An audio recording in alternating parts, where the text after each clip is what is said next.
मुझे कुछ कहना है, बस यही शब्द उसके गले में बार बार अटक जाते थे, जैसे किसी ने उसकी आवाज को कैद कर लिया हो। वो बार बार बोलना चाहता था, लेकिन वो हर बार चुप ही रह जाता था। 11 साल का ईशान बिल्कुल ही सामान्य बच्चा था, लेकिन उसके भीतर चल रहा एक घातक युद्ध, डर और आत्मविश्वास का युद्ध। जब वो स्कूल में भी जाता था तो वो किसी से सवाल नहीं पूछता था। जब टीचर कुछ पूछते थे तो उसकी धड़कनें बहुत ही तेज हो जाती थी। वह एक शब्द भी नहीं बोल पाता था।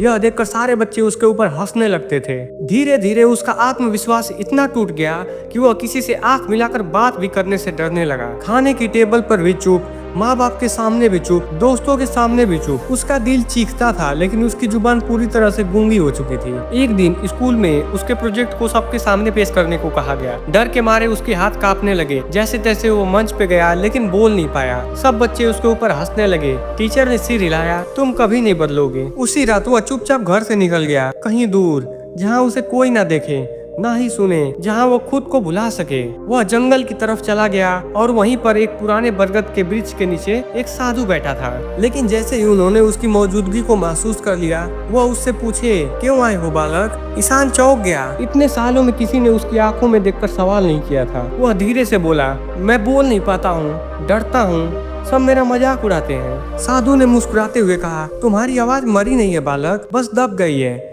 मैं तुम्हें कुछ छोटे कार्य दूंगा, अगर तुमने उसे कर लिया तो तुम्हारी आवाज खुद बोलेगी। तुम अगले 3 दिन तक किसी से बात नहीं करोगे, लेकिन हर रोज अपने डर और शर्म को एक पत्र में लिखोगे, और चौथे दिन वही पत्र मुझे जोर से पढ़कर सुनाओगे।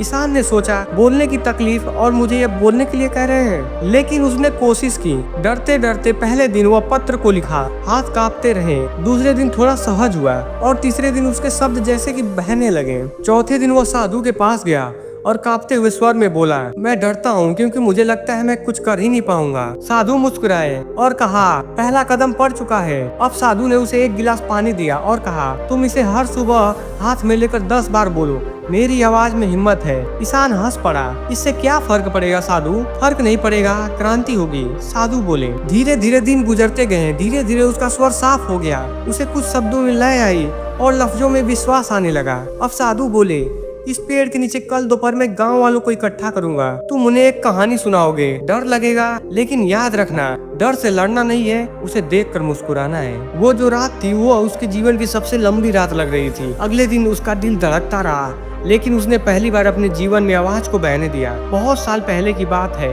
वो बस इतना ही बोला, लेकिन अब उसके हर शब्द भीतर से निकल रहे थे। गांव वाले चुपचाप सुनते रहे। वो 5 मिनट बोला, फिर 10 मिनट, और जब वो रुका तालियां बज रही थी। अब उसे अपनी आवाज मिल गई थी। सालों बाद अब ईशान देश भर के छात्रों को कॉन्फिडेंस में बात करना सिखाता था और किताबें भी लिखता था। और उसे जब कोई कहता था मुझे बोलने में डर लगता है, तो वो मुस्कुराता था और कहता है, मैं भी वहीं से आया हूँ जहाँ से तुम आए हो। फर्क सिर्फ इतना है, मैंने डर को बोलने दिया और उसे ही अपना रास्ता बना लिया। डर तब तक जीतता है जब तक तुम उसे देखकर मुस्कुरा नहीं देते।